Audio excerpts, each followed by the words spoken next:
I don't usually do game-specific videos, but this time I decided to make an exception. Mostly because I really think I should have waited for the Witcher 3 Next Gen update to launch before publishing my 3080 vs 4090 video. So if you will, please treat this as a standalone update to that. Most of the video footage was taken post Hotfix 1 but before Hotfix 2. Spoiler, it doesn't really make any difference, but I will make it clear once we move to the newer patch. Begin by dialing some unreasonable settings. RT Ultra plus DLSS set to quality, as I'm not a monster.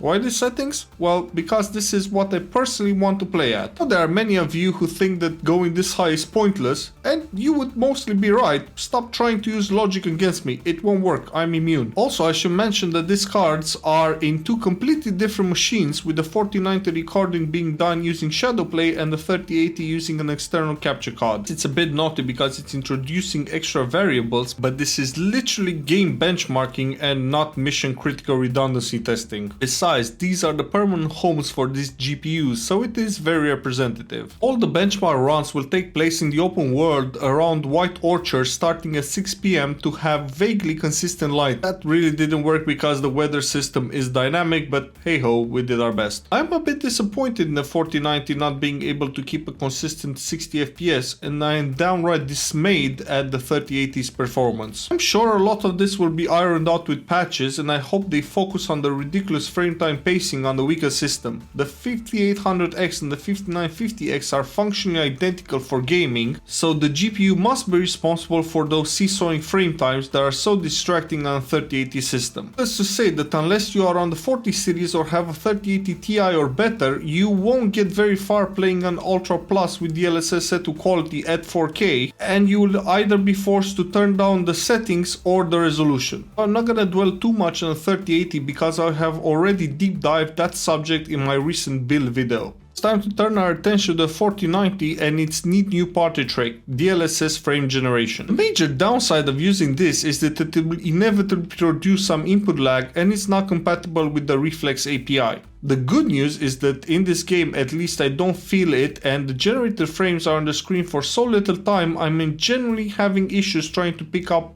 any artifacts while the motion gets an obvious boost even on my 60Hz 4K TV.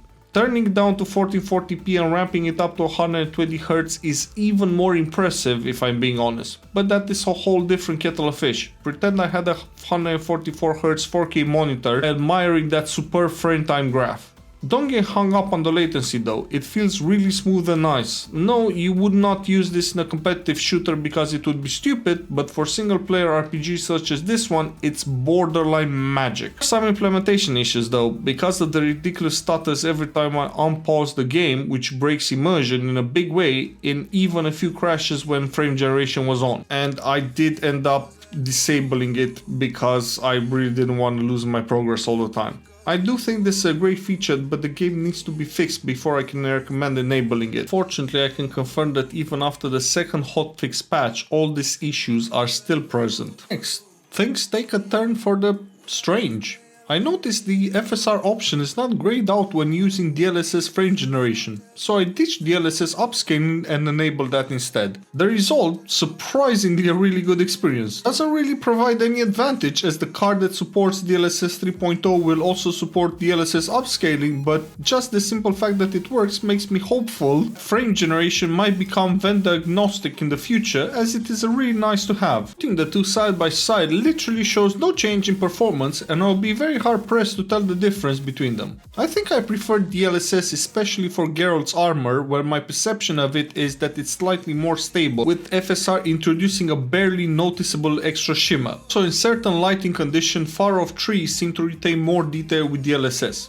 Turning off both upscale methods and just looking at the 4K non-processed presentation is surprisingly worse with more shimmering, so I would actively choose to use either upscaler over native in what I believe is a first for me. I can't really explain it, I did go back and look at it a few times, but FXA is horrible. TAAU sparkles, like literally it has sparkle artifacts that are cool for the first 10 seconds and then they are distracting, leaving DLSS and FSR as the only two valid options. Something I am sure is not news for the developers, as it is clear that this is where they put the majority of the resources into. Don't get me me wrong, I don't think they took the wrong decision, but I do wish they learned more from the launch of Cyberpunk. Okay, it's nowhere near as bad, but this game is very much in need of polish and optimization, even after 2 massive hotfix patches. And now a bit of bonus material, and a sneak peek into my next build, an RTX 3070 paired with a Ryzen 7 3800X that I'm currently testing and evaluating. Settings are set to 1440p Ultra with maximum RT and DLSS set to quality. There is no DLSS frame generation as this is a 30 series card. Again, I've captured the footage using Shadowplay because of sheer convenience, so 1 or 2 FPS needs to be added to the average to account for the encoding task.